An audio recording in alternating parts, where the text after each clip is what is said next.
have. I meant Jack. You know I meant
I think so.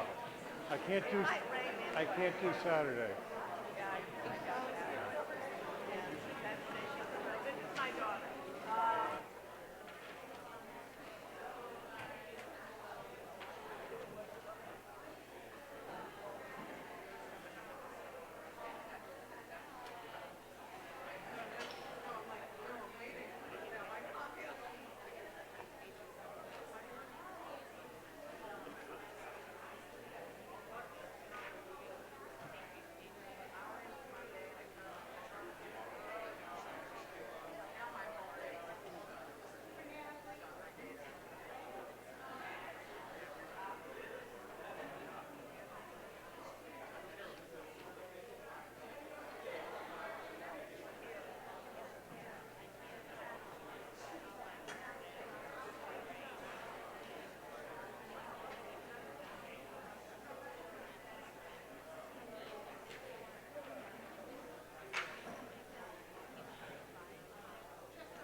Hold your breath and hope for the best. Okay, and your job tonight, when I fall asleep, is to hurt me before I start to snore. And if you think I'm kidding, I'm not. Like a quarter of an inch of makeup. Good evening. A quorum of 100 voters being present, this meeting will now come to order. I am Town Moderator Mary Wolf, and I welcome you to Sherborn's 242nd Annual Town Meeting. There are assisted listening devices available. If you would like to use one of these devices, please see Pat Cassell at the rear of the auditorium. And I remind everyone who will address the assembly to speak directly into whatever microphone you are using. Town Clerk Carol Marple has confirmed that the warrant has been properly posted by the constable and that the tellers for this meeting have been properly sworn in. If you wish to leave the room for any reason, you must do so through the doors in the rear of the auditorium, and you must leave your ballot and electronic handset with one of the officials there. If you plan to return to the meeting, you must ask for a pass as you leave so that you can reclaim your ballot and handset. Please set your cell phones to courtesy mode, and if you must take a call, please leave the room as unobtrusively as possible. Please do not stand or sit in the aisles, and please do not block access to any of the microphones to be used by speakers from the floor. We always welcome non-voters to our town meeting. If you are a non-voter, you should have received a name tag to wear, and you must sit in the non-voter section located in the upper right of the balcony there. Finally, and perhaps most importantly, please keep in mind the importance of civility in all public discourse, particularly in a small town such as ours. Let us all assume in others the same good intentions we hold ourselves, and therefore let us treat one another with the respect and goodwill with which each of us would like to be treated. The motions this evening will be initiated by the advisory committee, seated here on the stage to my right, as follows, beginning to my right: Steve Leahy, Jane Matarazzo, Susan Aharonian, Brendan Daly, Peter Galatano, Dhruv Kashel, Steve Sy, and Jeff Waldron. To my left are Town Council Darren Klein and Town Clerk Carol Marple. To their left is the Board of Selectmen, Chairman Chuck Yon, Mike Giamo, George Morrill, Paul Durensis, and Eric Johnson. Down front, directly beneath the stage, are Town Administrator David Williams, Assistant Town Administrator Diane Moores, Town Finance Director Sharon McPherson, and Town Treasurer Heidi Doyle. The tellers are seated in the first rows to my far left, and the head teller is Janet Walsh. Before continuing with this evening's business, we'll hear a brief report from Mr. Yon as Chair of the Board of Selectmen and from Mr. Leahy as Chair of the Advisory Committee. Mr. Yon.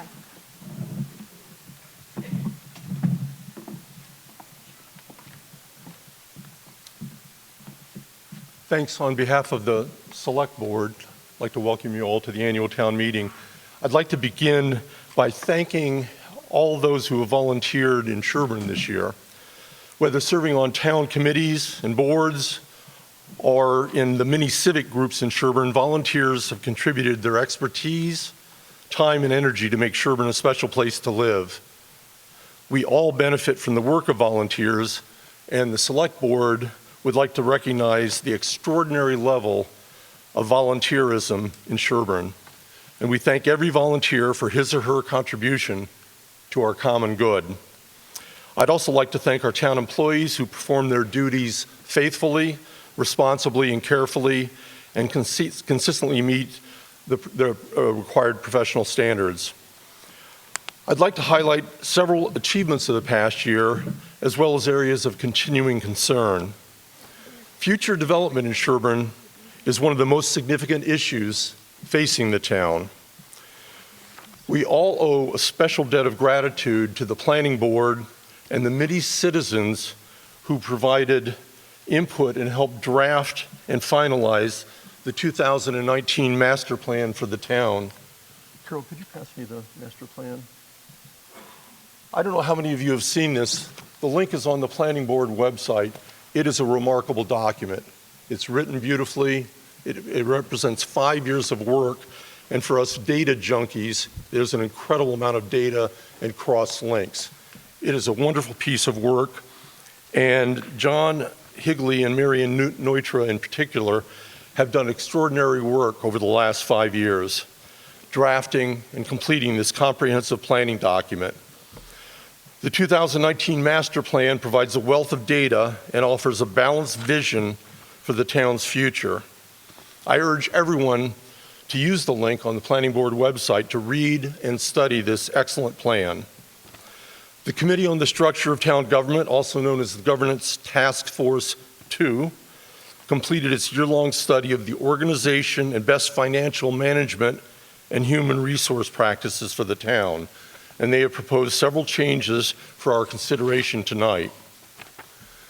The library construction project continues to have significant challenges, and the library trustees, library building committee, select board, CM&D Director Sean Killeen, and Building Inspector Chris Caney continue to devote significant time and energy managing this process.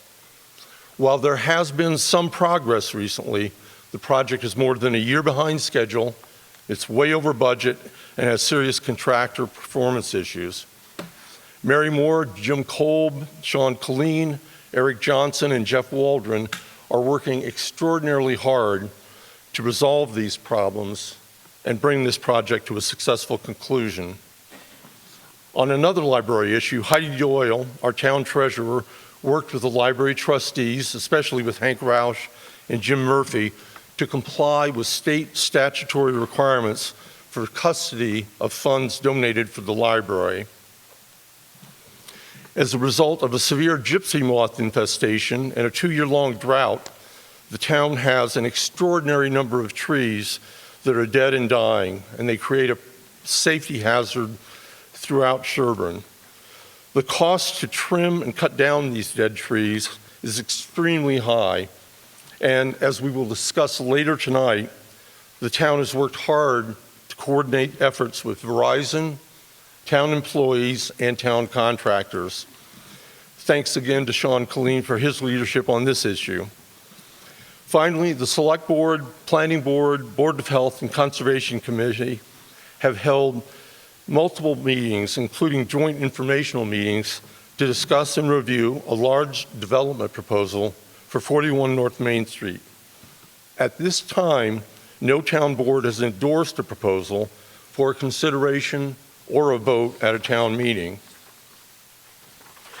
Finally, I'd like to end by recognizing and honoring a member of the Select Board, Mike Giamo, for his more than 26 years of service on 11 different committees, including the Planning Board, the ZBA, the Zoning Board of Appeals, our prior incarnation Board of Selectmen, and the current Select Board. Paul DeRensis and I have had the privilege and honor to serve with Mike on multiple terms on this board. Mike exemplifies the ideal of public service with his thoughtful, informed, fair, honest, and intelligent analysis. His civility and rational debate set a standard for all of us to meet. Please join me in thanking Mike for his invaluable contributions to our town over the last quarter century.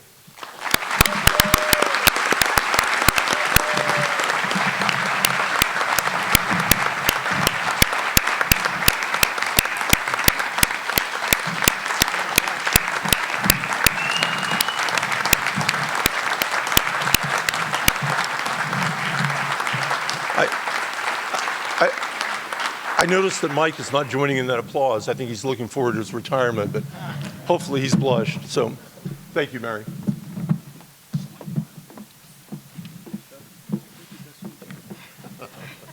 Mr. Leahy.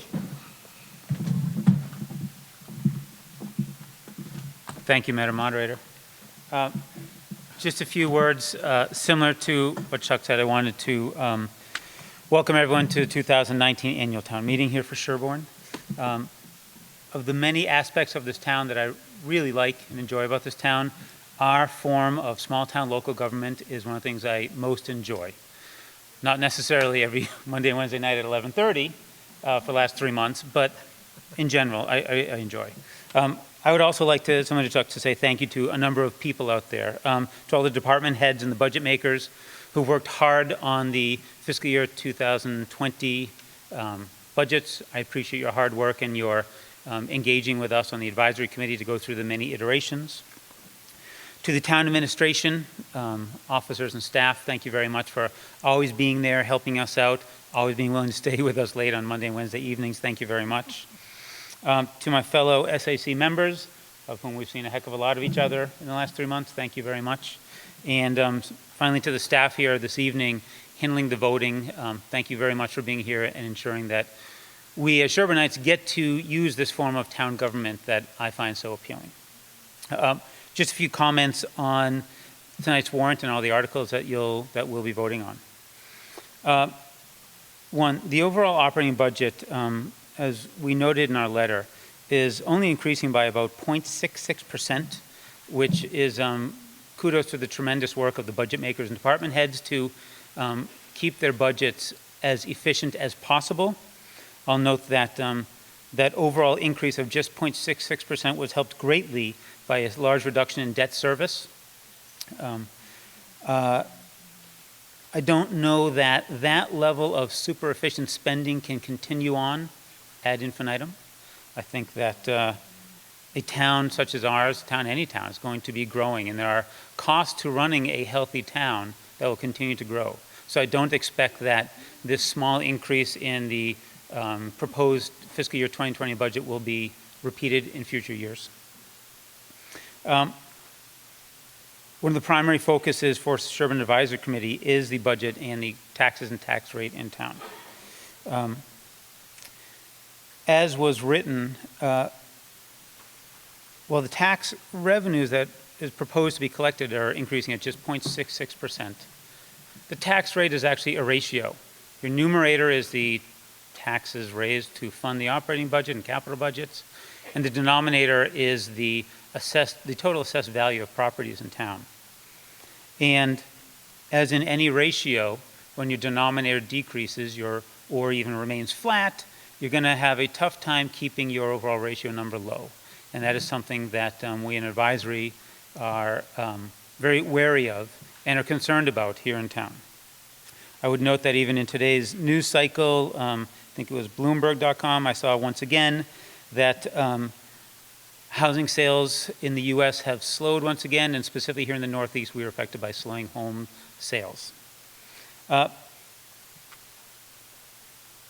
The next kind of statistic I'd like to point out from the assessor's part of the Sherborn Town website.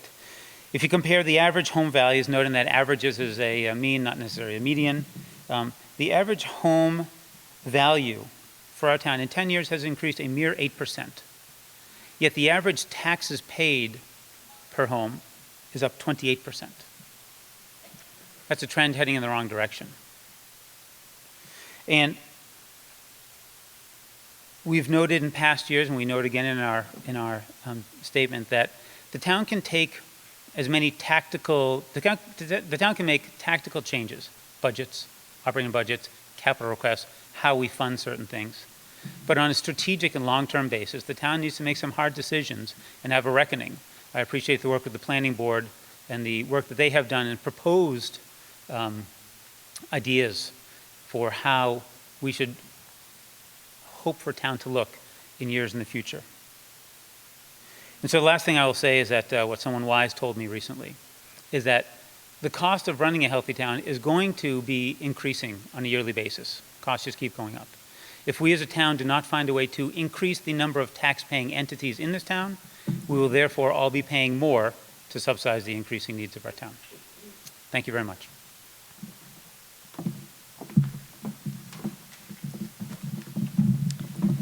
Thank you. A few words on procedures. Although many of you are aware of the parliamentary procedures we will follow during the meeting, I will review them for anyone new to town meeting, and so that everyone understands the way we will together conduct tonight's business in a fair, orderly, and predictable manner that will allow all to be heard while ensuring that the meeting moves along expeditiously and without unnecessary delays. A town meeting is a